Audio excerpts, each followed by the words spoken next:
I'd like you to close your eyes for me. What do you sense? Perhaps colors? Perhaps shapes?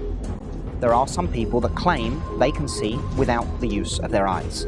It's a super skill, a supernatural ability. It's called dermioptic vision, the ability to see with the fingertips. Hello, I'm Luke Jermay, and this is COLORBLIND, a red-black separation.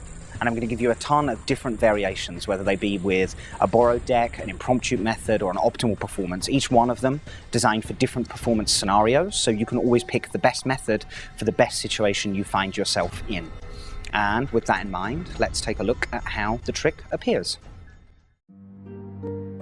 It's based on a little girl who at 13 years old was demonstrated as having a super skill, a superpower, dermioptic vision. She was very famous for a few different stunts, one of which she would ask a man to remove his watch, to set on the face of the watch any time he would like. She'd then take two fingers and touch it to the face of the watch and instantly announce the time he had set.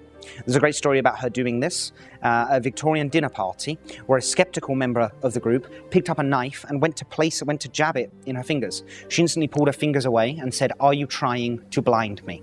No matter what the time was, no matter how many times somebody would do this, she would instantly announce the time set on the watch. Of course, this is only impressive when we remember she was actually born 100% blind. The deck is offered for the spectators to shuffle. They can shuffle these cards as much as they would like until their heart is content. You would then ask the spectators to cut roughly a third, it doesn't really matter how many, but a chunk of cards from the top of the deck and hand them to you. At which point, if they would like, they can mix these cards up further. They do not have to. If they would like, they can. Now, we're going to begin our demonstration of seeing with the fingertips. Just like that little girl, I'm going to touch two fingers to the face of this packet, and if I really could sense or somehow see information with my fingers, I should be able to tell you that card is red, which indeed it is. We'll continue by touching the face of the packet just with two fingers, and you'll notice as this progresses, this one is definitely black. As this progresses, things will start to become much quicker as I tell you this one is red, followed by a black. It's a sense of warming up, followed by another red, followed by another black.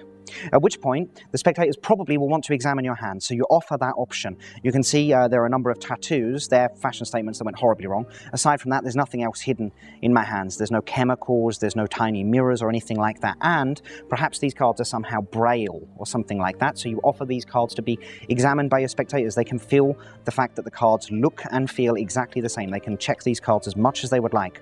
Now, at which point you ask them if they would like to shuffle the cards some more.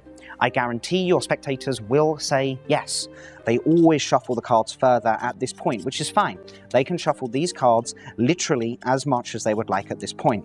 Of course, the interesting thing about seeing with the fingertips is once you've warmed up a little bit, you actually do not need to touch the faces of the cards. When you read a book, you don't take the pages of the book and place it to your eyeball. You just bring it close by, and that's exactly what we'll try and do now. I'll just bring those fingers close to there. That should be it's a sense of warmth. It's a sense of warmth, so it's probably going to be a red card. Good. We'll try it again. It's very warm again. It's another red card. Again, this one's ice cold, so it must be black. Followed by, it's red again. Followed by a black. Followed by a red. Followed by another red card. And then last but not least, this one, it's red, and I think it feels sharp. It feels sharp. It doesn't feel soft like a heart. It feels sharp like a diamond. I think it's a red diamond, and there we are, conclusive proof of seeing with the fingertips. By the end of this DVD, you will have 100% pinpoint vision with nothing more than your fingers.